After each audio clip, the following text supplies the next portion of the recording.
Hi everyone, my name's Kate Kalthoff, independent demonstrator with Stampin' Up, and today I'm going to show you how to create coasters using designer series paper. And you can also stamp on the designer series paper. So initially I thought I would start out with this design, these designs from our celebration pack called Best Year Ever. This special is going on through March 31st, so you still have a week or so to place a $50 order from Stampin' Up, and then you get to select a celebration item. And I love this paper. I love the pastels. It would make a really pretty hostess gift to someone maybe celebrating Easter who's more in charge. Maybe you're just bringing the veggies. I don't know. But I opted not to do that because I thought I'm always making gifts for women. I'm always making gifts for my downline and for myself and other women friends, and I just got to thinking my husband is terribly neglected in all of this paper crafting. So his birthday is coming up and I thought I'll make coasters for Steve. And so I picked the Adventure Bound Designer Series paper stack to do this. And on one side we have plaids and houndstooth designs, really nice colors that work great on a lot of masculine cards. And then on the other side we have some photography. So we have this brick wall, we've got some stacks of wood, some rocks, grass. I mean, wouldn't that be a great golf card? Like, where's the ball? That would be just so cute. I think I'll still do that. Some birch wood. Just different designs that are very nice and would work great on coasters. So this was my first attempt. I just cut the designer series paper to size, and then I used Mod Podge to adhere it to the coaster or to the tile, and ta-da, instant coaster. And I thought, well, this is good, but it's kind of boring. I mean, if you had a stack of these and they're all different scenes, that's great. But my husband knows that I love to stamp, and since this is a gift from me, I think he'd deep down wonder why I hadn't put some stamping on it. So I decided, well, maybe the next coaster I'll put some stamping on. So I set this aside, and the next coaster I did, I picked the water, and I was going through my stamp sets trying to figure out what to do or what I could stamp on the water, and came across By the Tide, saw the fish that in my mind looks like a Minnesota walleye, so decided to stamp that onto the paper and then went ahead and Mod Podged it. And actually that worked out really great. Love the way that looks, so very happy with that. Then the next paper I decided to use was this one with the rocks. Where'd it go? And I thought, well, what could I put on that? I mean, I could put "You're a rock star," but then I thought, no, I just, my husband's not into words. So I thought I just need to keep it simple and just keep images on there. And there's a lot of rocks around, say different lakes in Minnesota. And what I see on rocks, I don't think Stampin' Up makes stamp sets that portray what I see on rocks. Usually carcasses of dead fish and spider webs and spiders and all sorts of kind of nasty things. And then I thought, well, what in the world am I going to put on these rocks that's actually a picture?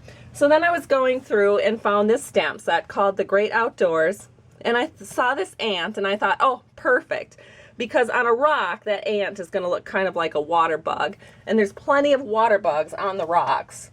And so this ended up being the coaster that I made with the rocks and the ant. I just perched that ant right on top of those rocks, and it looks great and I love it, and my husband will get a kick out of it. Okay, so then I should show you the coasters that I'm using. I'm going to do one here for you. These coasters are just smooth white, kind of a glossy tile that I found at Home Depot, and you are never going to believe the price. 13 cents a piece. I mean, I didn't even think there was anything in the world you could buy for less than a quarter. I go to Home Depot and I find these tiles for 13 cents a piece. And I was just like, oh, this is great. So I bought some, and now I'm having fun making coasters. Then I needed to put something on the bottom so that it doesn't scratch up our coffee table. And I just went to Walmart and I found some nice kind of thick felt. It's a little bit thicker than traditional felt. I want to show you the difference. I purchased 3 types of felt. Of course, I had to get something that was colorful, because that's more me. And I decided not to use that on the back of these coasters because, well, it's not really Steve, and I'm making these coasters for Steve. But you can see the difference. This is 3 pieces of felt That's just the colored felt, and I think it's the more standard style felt. And then I found this felt with kind of more of a Baroque images on it, and it's super thick. I mean, can you see the difference? Wow, so this works, the super thick felt just works great on the back of these coasters. And so let me show you how I applied the felt to the back of the coaster. So all I did is I turned the coaster over and I put sticky strip on the back, and I went ahead and I did this in advance so you wouldn't have to watch me struggle peeling sticky strip. But I'm just taking off the strips, and then I cut my felt to size. Of course, I do this after the coaster is made. So I just took a piece of felt then, cut it to 4 inches all the way around. It's actually a little less than 4 inches. These are 4 1/4 inch tiles. And then once I expose the sticky strip, I just put the felt right over the top, burnish it down, and it's pretty much, it is actually good to go. And then on this, so this is my coaster that I really, really love. It's a picture of the wood stack, and my dad and husband are very into campfires, and so they're always cutting wood and stacking it and moving it from here to there and everywhere. And I really wanted to use that campfire from The Great Outdoors, but when I stamped it on the wood, it just totally disappeared. I mean, you couldn't even see it because it's kind of a line image, and there's so many lines going on in here you really couldn't see it. So all I did was take some markers and color it. And then after I markered it up, I went ahead and I used Mod Podge to just, I just went over it with Mod Podge a couple of times, and it looks great. So now I'm going to do a coaster for you. Here is, let me get some scrap paper. Here's some scrap paper, and here is my coaster. I'm actually going to do 2 coasters here because I'm a little sad about this brick wall because I didn't stamp anything on it, so I'm going to stamp something on it right now. And what do I know about brick walls? Well, where I grew up, what I know about brick walls is what grows next to a brick wall, and it's usually weeds.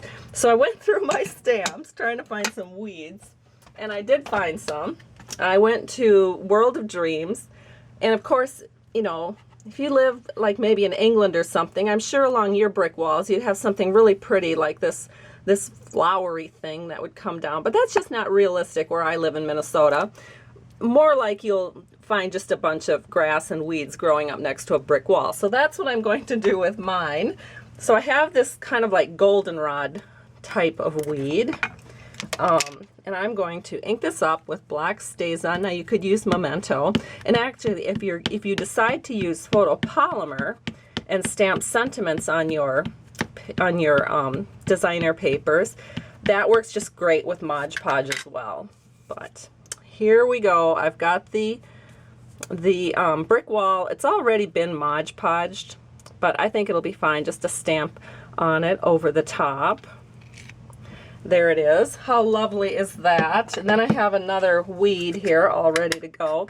So I'm going to stamp this on the wall too. Bring that right over here. There we go.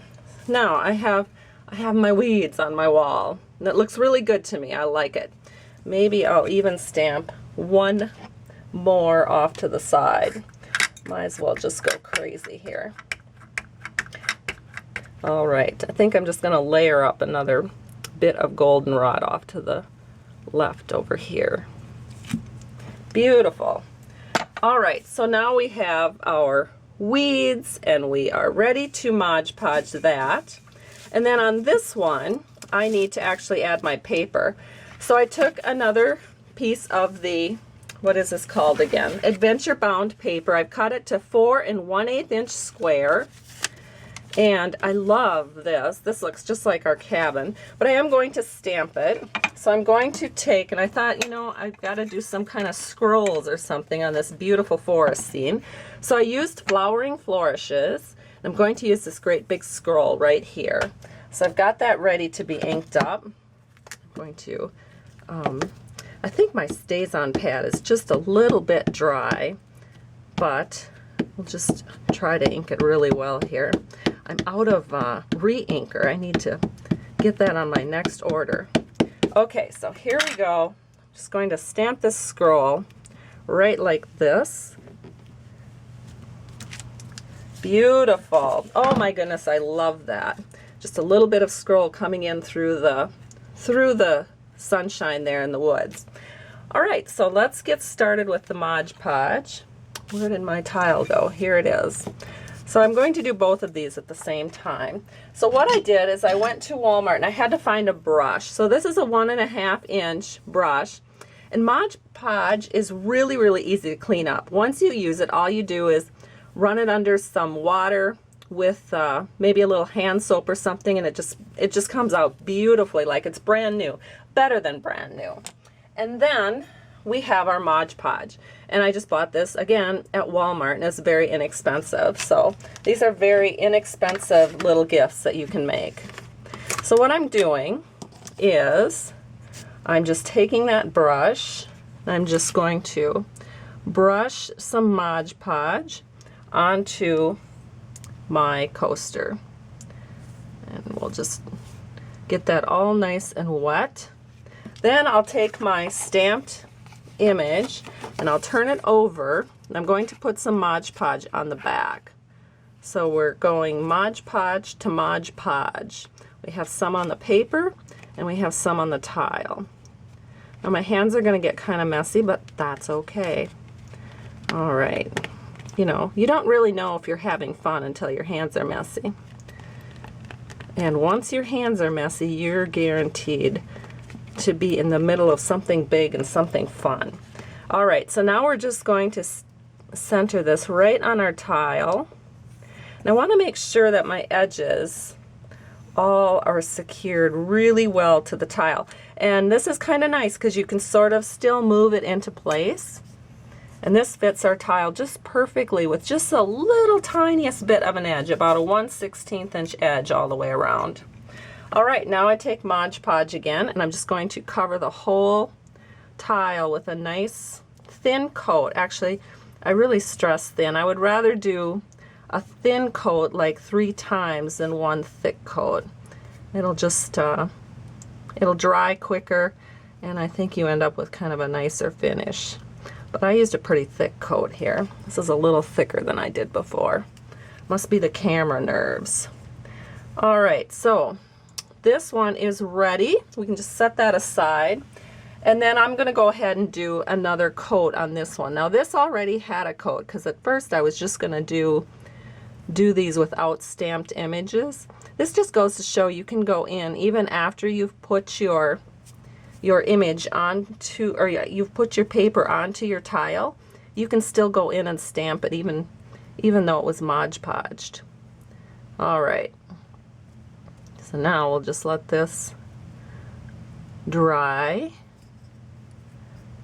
and we are good.